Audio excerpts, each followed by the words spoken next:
Fourth chapter, GSM Fundamental.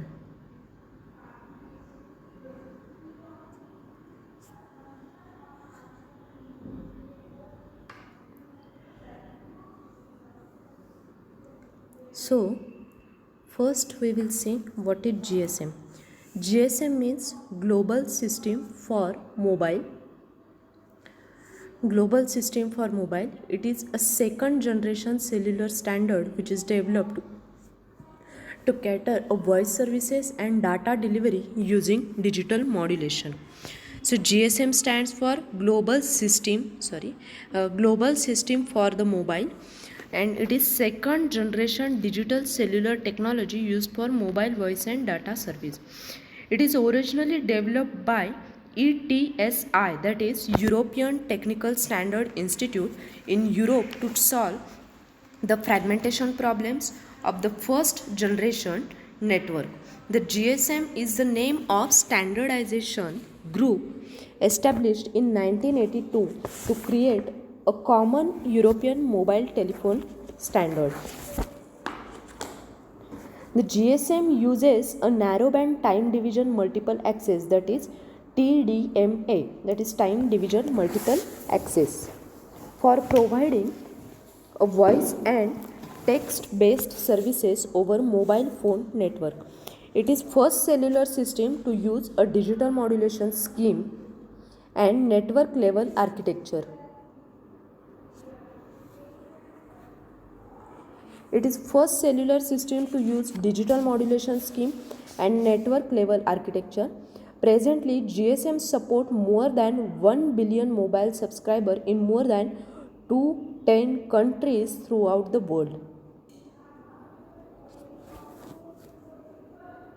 So, this shows the evaluation of GSM in 1982 Conference of European Post and Telecommunication.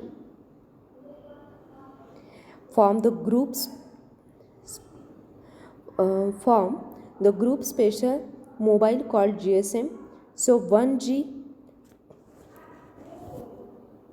2G, 3G and 4G means LTE.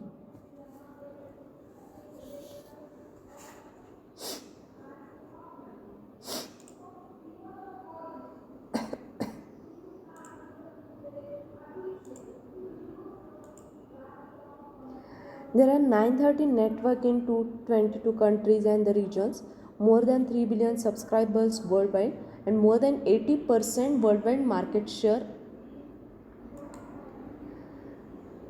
So, first we will see the basic difference between the GSM and CDMA.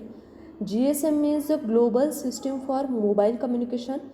CDMA is the Code Division Multiple Access. Storage type for the GSM is SIM, that is Subscriber Identity Module, that is SIM card. For CDMA, storage type is internal memory. Global market share 75% GSM, for CDMA 25%. Dominant standard worldwide except the US, and dominant standard in the US for CDMA.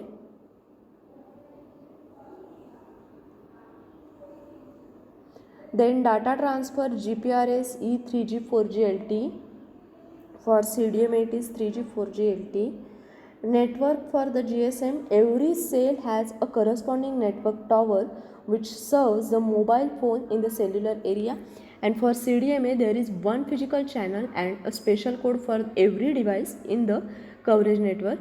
Using this code, the signal of the device is multiplexed and the same physical channel is used to send the signal. Then for GSM, international roaming most accessible. For CDMA it is less accessible. Frequency band for the GSM is multiple, that is 850, 900, 1800, 1900 MHz, and for CDMA it is single, that is 850 MHz. The network service for the GSM is SIM specific, that is user has options to select the handset of the choice, and for CDMA it is handset specific. So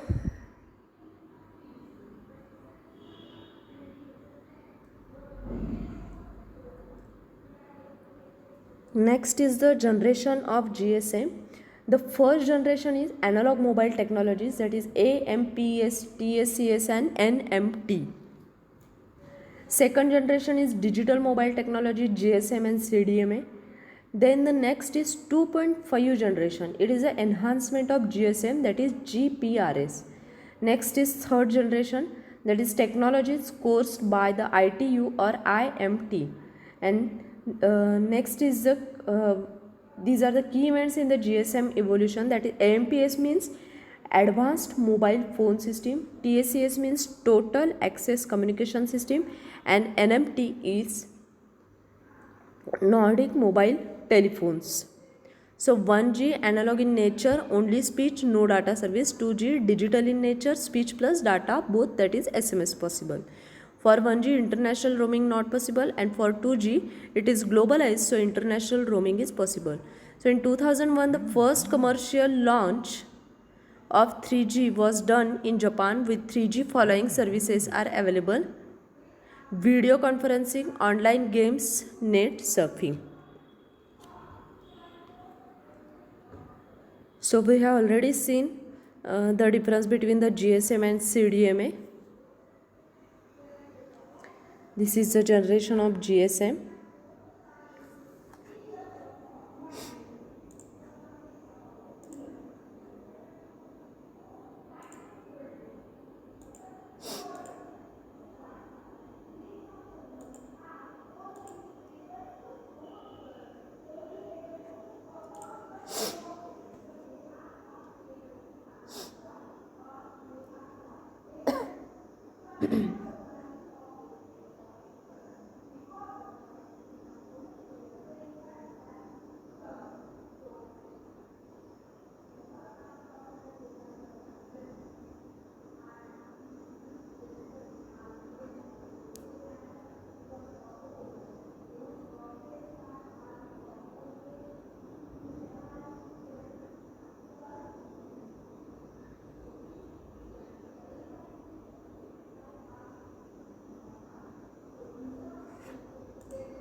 Now there are some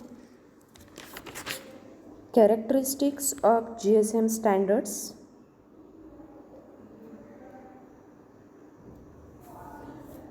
The features of GSM standards are the first is use of SIM, that is the GSM makes use of SIM. SIM means what? Subscriber identity module, which is actually a storage device, and it is available in the form of smart cards.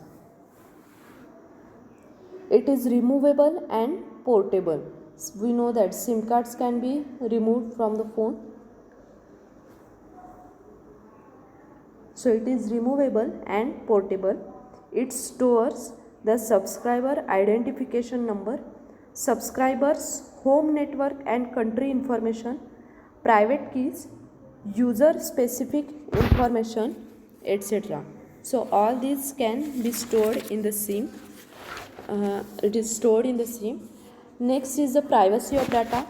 All the data streams are encrypted to provide a necessary privacy and security to the data when it is transmitted on air.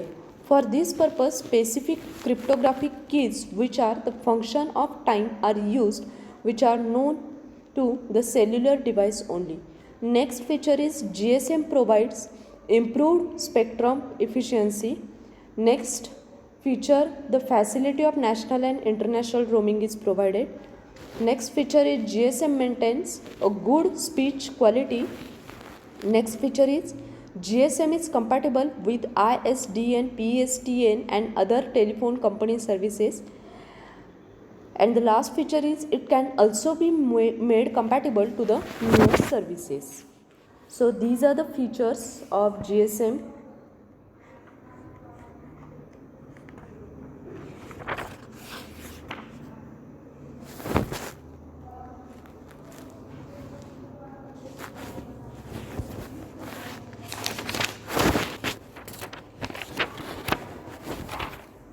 Now, the next point is GSM architecture.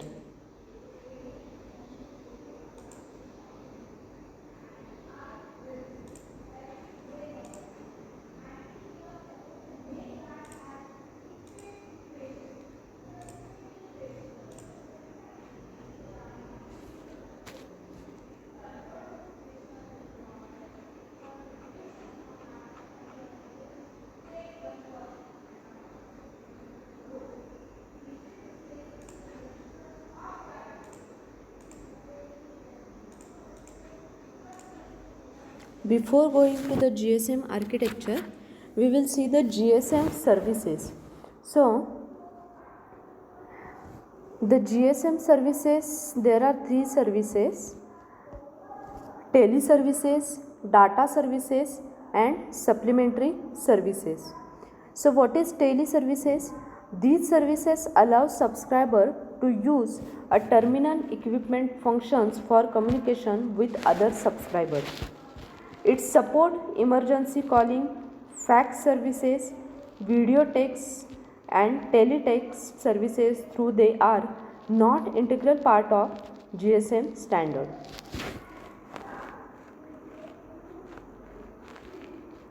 Second service is data service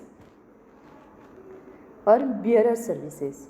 So these services allow subscriber to transmit appropriate signals across user network interfaces, and it supports a packet switched protocol and data rate from 300 bps, that is bits per second, to 9.6 kbps. The new developments are going on to increase the data rate further. The data can be transmitted in two modes, that is transparent mode and non-transparent mode. Transparent mode means GSM network provide a standard channel coding method for user data, and non-transparent mode means GSM network provide a special coding methods based on particular data interface. Next, supplementary services. These services supplements the tele services and are offered with basic tele services. They are digital in nature.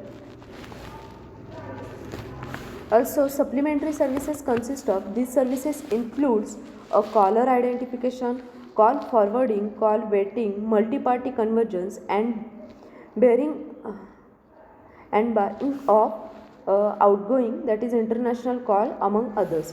It also includes the SMS. SMS means short messaging service.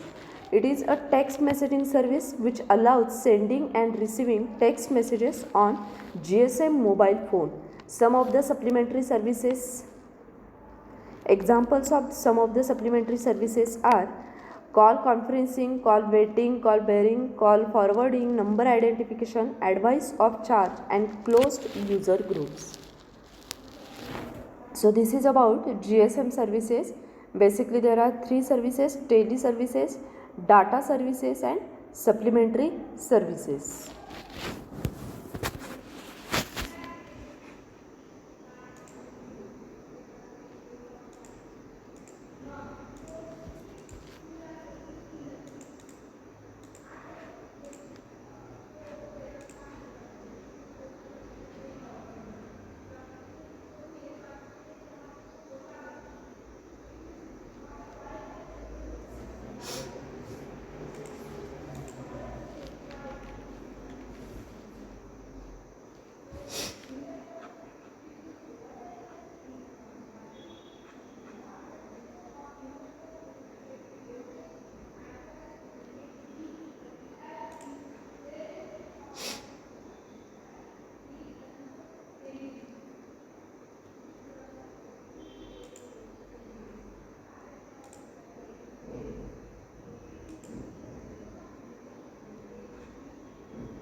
Next point is GSM frequency bands. So it is a frequency and time division system. Each physical channel have a unique frequency and time slot number. The GSM tri-band frequencies are 900 MHz, 1800 MHz and 1900 MHz. They are generally referred as GSM 900 and DCS 1800 system. So we will see the difference between GSM 900 and DCS 1800.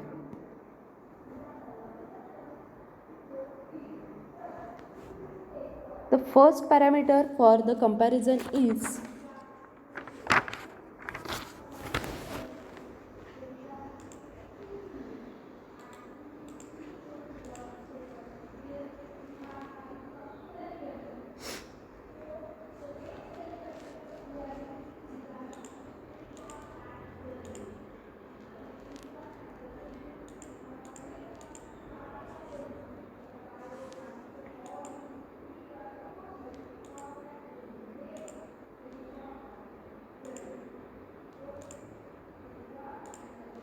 so the first parameter for the the first parameter for the difference is uplink frequency. For GSM 900, this frequency is 890 to 915 kilohertz, and for DCS 1800 it is 1710 to 1785 megahertz. Next, downlink frequency for GSM is 935 to 960 kilohertz, and for DCS it is 1805 to 1880 megahertz. Bandwidth for the GSM is 25 megahertz, and for DCS it is 75 megahertz. The number of carriers used for GSM are 124, and for DCS it is 374. The carrier spacing for the GSM is 200 kilohertz. For DCS also it is 200 kilohertz. The duplex channel spacing for GSM is 45 megahertz. For DCS it is 95 megahertz. The number of time slots used per channel for GSM is 8. Same for the DCS, that is 8. Next, wavelength nearly equal to 33 centimeter, and for DCS it is nearly equal to 17 centimeter. The transmission data rate for the GSM 270 kbps. For DCS also it is same, that is 270 kbps. The maximum BS power is 55 dBm. For DCS it is 43 dBm. MS classes is first is 20 watt, not implemented. Second 8W.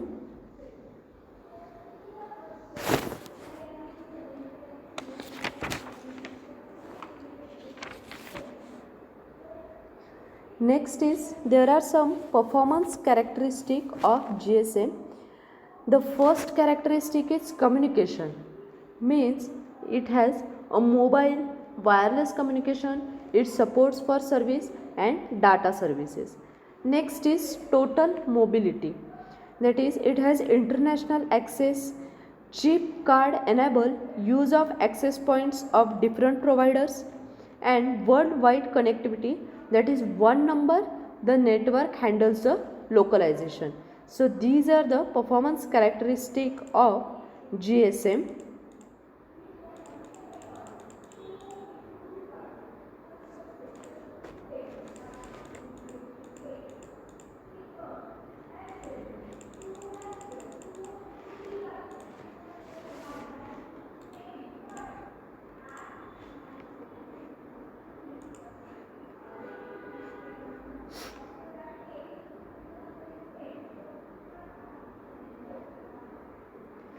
There are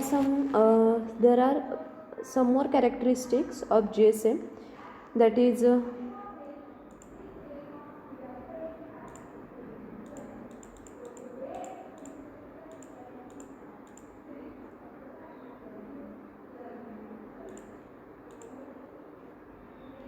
high capacity. Next characteristic, that is better frequency efficiency, smaller cells and more customers per cell. Next is high transmission quality, that is high audio quality and uninterrupted phone calls at higher speeds, for example from cars and trains, better handoff. And the next characteristic is security functions, that is access control, authentication via chip, card and pin.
The next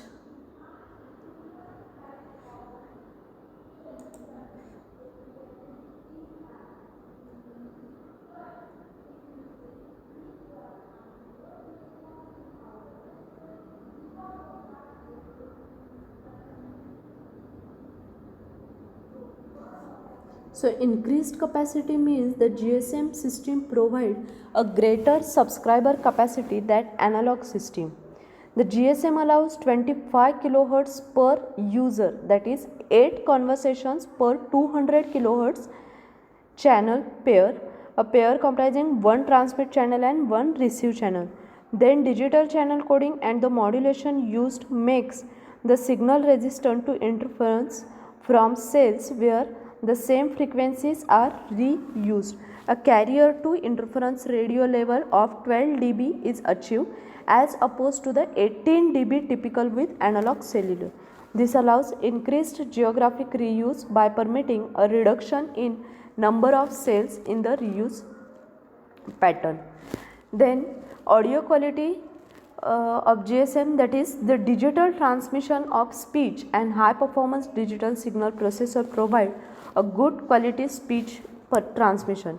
Since GSM is a digital technology, the signal passed over a digital air interface can be protected against error by using a better error detection and correction technique. In the region of interference or noise limited operation, the speech quality is noticeably better than analog. Next feature, use of standardized open interfaces, that is standard interfaces such as C7 and X25 are used throughout the system.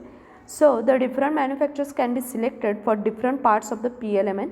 There is a high flexibility in where the network components are situated. The improved security and confidentiality. The GSM offer high speech and data confidentially. The subscriber authentication can be performed by the system to check if subscriber is valid subscriber or not. Then the GSM system provide for high degree of confidentiality for the subscriber. The calls are encoded and ciphered when sent over air. The mobile equipment can be identified independently from the mobile subscriber. The mobile has a identity number hard coded into it when it is manufactured. This number is stored in standard database, and whenever a call is made, the equipment can be checked to see if it has been reported stolen. Then cleaner handover. These are some of the features which I explain here. The GSM uses a mobile assisted handover technique. The mobile itself carries out the signal strength and quality measurement of its server and signal strength measurement of its neighbor. This data is passed on the network, which then uses sophisticated algorithm to determine the need of handover. Then the subscriber identification. In GSM system, the mobile station and the subscriber identified separately. Subscriber is identified by means of smart card known as SIM. This enables a subscriber to use a different mobile equipment while retaining the same subscriber number. Then enhanced range of services. The speed services for normal telephony, short message service for the point-to-point transmission of text message, the cell broadcast for transmission of text message from the cell to all the MS in its coverage area. The message like traffic information or advertising can be transmitted. Fax and data services are provided. The data rate available are 2.4 KB per second, 4.8 KB per second, 9.6 KB per second. The supplementary services like number identification, call bearing, call forwarding, charging display, etc. can be provided. Frequency reuse. There are total 124 carriers in GSM. Additional 50 carriers are available in eGSM band if eGSM band is used. Then each carrier has 8 time slot, and if 7 can be used for traffic, then maximum 868, that is 124/7. That much calls can be made. This is not enough and hence frequencies have to be reused. The same RF carrier can be used for many conversations in several different cells at the same time. The radio carriers available are allocated according to a regular pattern which repeats over the whole coverage area. The pattern to be used depends on traffic requirement and spectrum availability.